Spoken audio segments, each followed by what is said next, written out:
ابو اسید مالک بن ربیعہ ساعدی رضی اللہ عنہ فرماتے ہیں، ایک دفعہ کا ذکر ہے کہ ہم لوگ رسول اللہ صلی اللہ علیہ وآلہ وسلم کی بارگاہ میں موجود تھے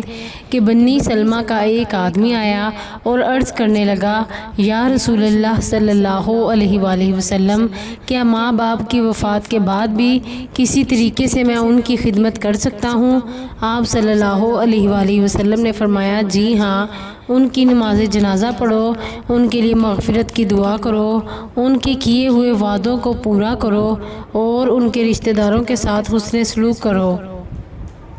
حضرت ابو ہریرہ رضی اللہ عنہ فرماتے ہیں کہ رسول اللہ صلی اللہ علیہ وآلہ وسلم نے ارشاد فرمایا، لوگوں کی عورتوں کو پاک دامن رکھو، بدلے میں تمہاری عورتوں کو پاک دامن رکھا جائے گا۔ تم اپنے ماں باپ کے ساتھ حسن سلوک کرو، تمہاری اولادیں تمہارے ساتھ حسن سلوک کریں گی۔ جس شخص کے پاس اس کا بھائی لاچار ہو کر آئے، اس کو چاہیے کہ اپنے بھائی کی بات کو مانے، خواہ حق پر ہو یا نا حق ہو۔ اگر وہ ایسا نہیں کرے گا تو میرے حوض کوثر پر مجھ سے نہیں مل سکے گا۔